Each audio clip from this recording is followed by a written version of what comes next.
reality of our existence, our power, all power that we have as a people, we use mostly against our own selves. I mean, that ain't nothing new. We have used our imagination to degrade ourselves in so many ways, not just with blackface. We have found excuses to justify our degradation of ourselves, our culture, our heritage, our ancestors, if we're getting paid for it. So there's some inconsistencies that I have to point out. One is Spike Lee, and I passed around this letter that I wrote in a few minutes when I, listened to the radio program. Spike Lee did the film Bamboozled, and all of the stuff about the blackface, and I said he could have died the very next day. That would be his legacy. That was a powerful film. And then I found out that he was the Grand Marshal of the Zulus. I mean, we do that to ourselves all the time. We see the truth, and I hear what you're saying about truth. Truth is very, very important. But our actions do not always reflect the truth that we know. So we continue to perpetuate a lie. When it's convenient to do so, or when we think we can't help ourselves, we just gotta do. I gotta have the job, so I gotta straighten my hair. Okay? So that's one inconsistency. And the other one is, if you really knew about the Zulus,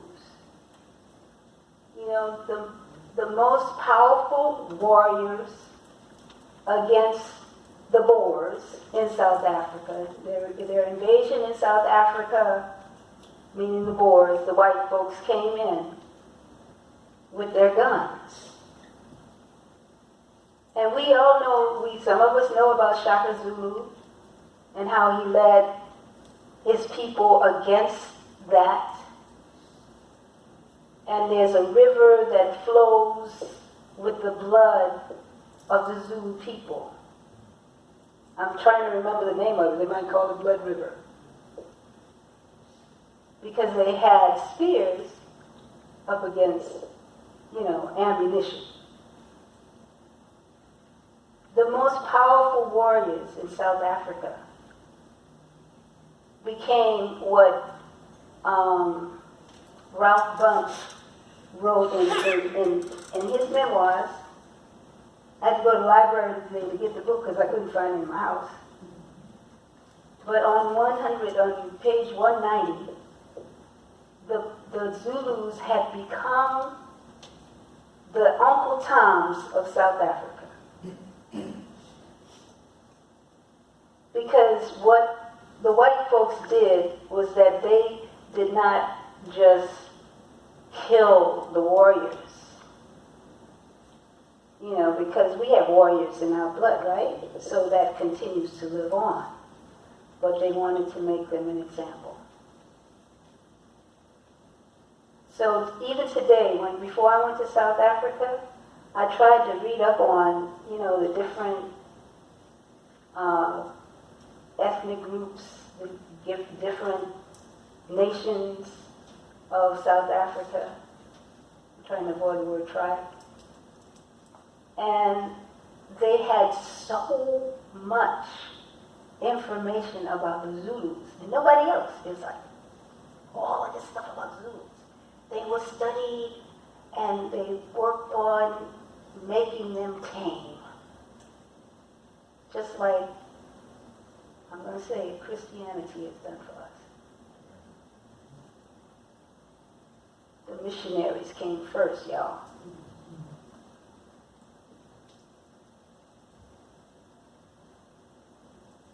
So in order to have an education, which is very important, we all agree, the PhDs are the savior of our people, right? So in order to have an education in Africa, you couldn't come in there with a Zulu name. Nelson Mandela became Nelson Mandela because he couldn't get his education with his traditional name. And we know it's the same methodology, if you want to call it that they used on the Native Americans. So you disconnect people from their culture, and the greatness of their imagination and all of their power will be used against themselves. So we have to know truth, but we also have to have the courage to live it.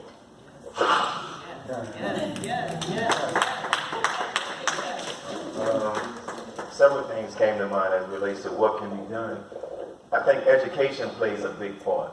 Traditional education, but also non-traditional. That means in the schools, outside the schools, where it's going into the barbershops, going into the street corners, going into the salons, going into the religious houses of worship, with their mosques, synagogues, whatever they may be. And when I say going into them, I'm talking about bringing this to them. Because the more people who see the video and hear this, it's like common sense. Like you can't deny it, other than you just don't want to make a change for the sake of truth, right? So that means we want to live a life telling our children about how important it is to tell the truth and be honest and change. But then as an adult, I don't want to do it. So for those of us who are sitting here, all of us have some type of connections. You know people who have access to churches, to mosques, to schools. You know, you can get with Take Them Down Low. I had the opportunity to bring them to my classroom where they talked about the Confederate, taking down the Confederate statues, and about the Zulu. And to hear the children and hear what they were saying. And one of the children, she said, I understand how they're saying they started masking or started painting their face because they didn't have money back then. She said, but what's the excuse now? So the thoughts are there, so we have to begin to connect them and let them in, and they do a very effective job in what they do, right? So the other thing I'll say, in addition to that, the use of social media, I think that campaign, we have to look into ways how we can keep it going, that reimagine Zulu. And I love the spirit in which Sister, if you see it, how she talked about it, wasn't attacking, it's out of love. And I love the spirit in which she said it, and I also like how she even took into account when she said that the designs may be too intricate for them to do it early in the morning, but hey, we can find something, but this is just to give you the opportunity to see beyond blackface. And I think that's a campaign that we really need to get together and push it. I remember right on St. Bernard Avenue one year, one of the Angola 3, where they did this thing where they were asking everybody to spend 1 hour in a cell that was a replica of the one he was doing. So if we got different people in the community who have some type of influence with social media, how would you reimagine? You would paint your face in the way that's opposite of beyond blackface. There's an idea of some type of way that making use social media. And the last thing I will say is this. From what I know as of right now, there hasn't been a conversation between, an actual sit-down conversation between the leadership of Zulu and members of Take Them Down Nova, right?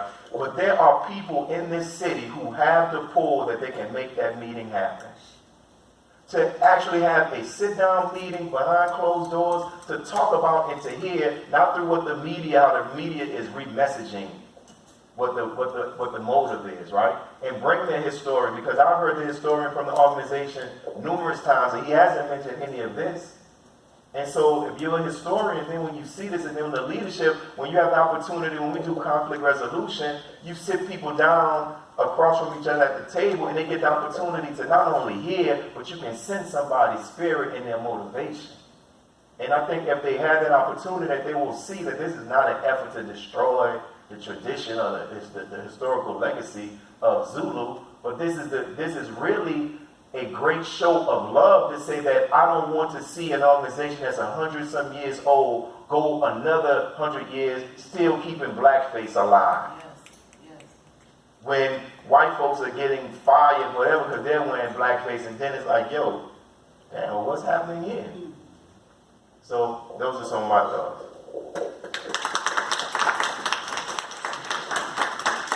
All right, thank you to our panelists there. We're going to go ahead and open it up to the floor. Anybody got any comments, questions, anything that they want to be able to present to the people as far as, how we propel this conversation forward and this movement forward. So anybody got something I called on, you can stand up, you come up here, whatever float your boat. And I can even repeat some of the questions if need be. Yeah, I got you. My brother right here, I'm going to go. And just to repeat some of the questions real quick for some of the folks, what was the catalyst to bring you to the conclusion to move beyond blackface? How does exposure to factual information and historical context impact your view on what we accept as a part of our culture and what we reject? And for the last question, it's just essentially getting at how do, we propel this thing forward as black folks here, and not only in New Orleans, but abroad. My brother, if you want, go ahead and take it. I was looking at it from this perspective, in that, and this is just my thesis, that if you're black, you've been traumatized. And you've been traumatized, we tend to acquiesce to our perpetrator. And we tend to blame ourselves for being perpetrated upon. And then we perpetrate upon persons who look like us, who's closest to us. And change is a very difficult task for persons whose minds have been twisted. If we've been surrendering our power consistently and justifying it for a job, family, and whatever excuse that we use, how then do we deal with an organization that has perpetuated this and it's part of their culture? And to the doer, everything the doer does is right. So how do we justify? And I got two doors from the historian, and he never talks about anything other than the history that's positive and what they do for the community. But they don't look at what they do for the community that's so negative, that messes up our minds, twists our minds tighter than it was. And I think we need to look at that from a perspective, because it becomes medicinal if we're able to change and free ourselves from the penitentiary that holds and locks us, not by bars, but by locking our hands.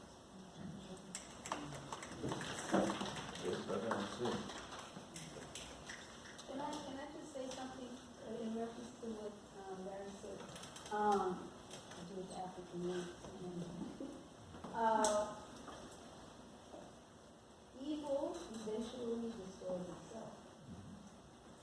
So I would not personally focus on the Zulus and getting them to change. I would focus on whoever is open to having a discussion around it. And, keep working toward education and, sharing, the history and really what is the greatness about Zulu. I mean, there is something great about Zulu. And if we were to reimagine it, let's imagine it in the context of its reality as a people, as a culture. And how do we celebrate that, in its positivity?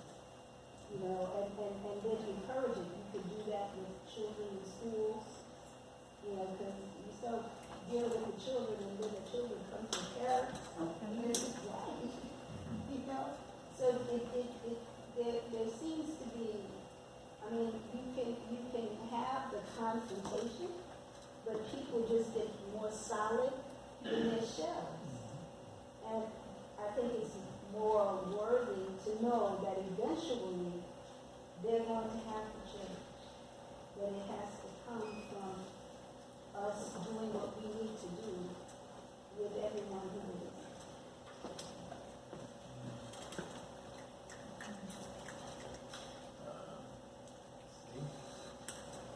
Anybody else want to add something to the conversation?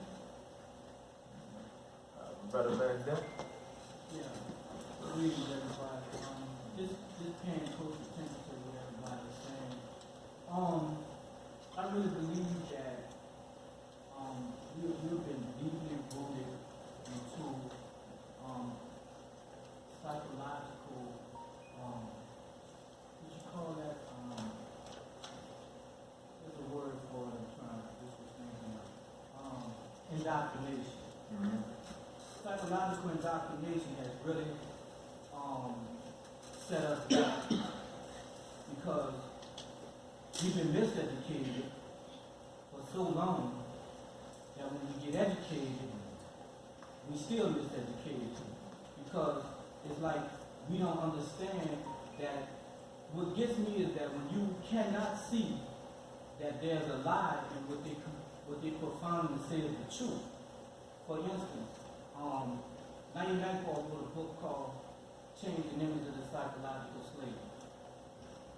And for so long, we have been indoctrinated under saying that, well, Jesus was right.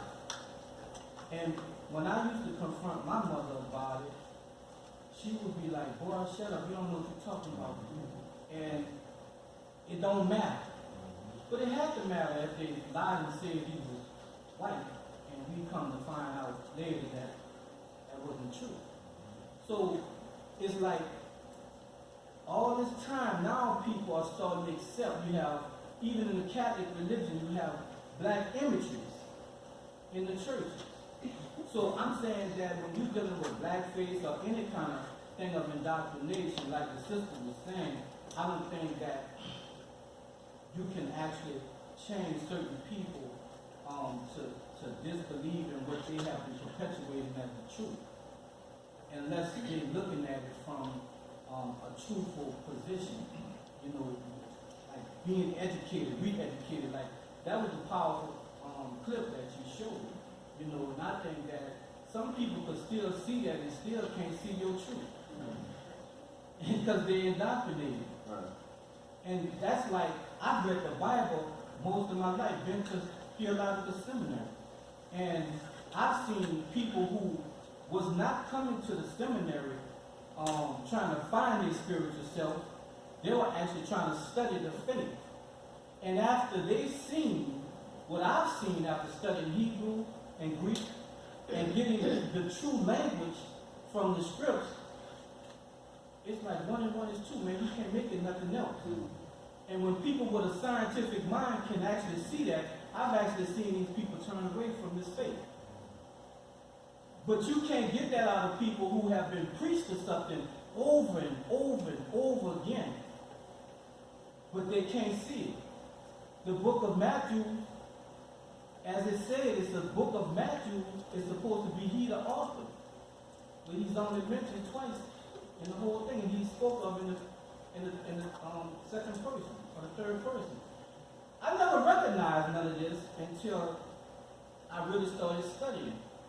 So all I'm saying is that, to wrap it up, is that indoctrination, if we're going to start anywhere, we have to start trying to find the truth of the indoctrination and try to re-educate. Carl Wilson said it better. The miseducation, the education. We've been miseducated. And we go to these schools that's still tripping our minds out. We need our own education, man. I'm in a historical black college and I still haven't seen black history speaking from the truth. I'm learning about everything else, every other history, but we had an experience here.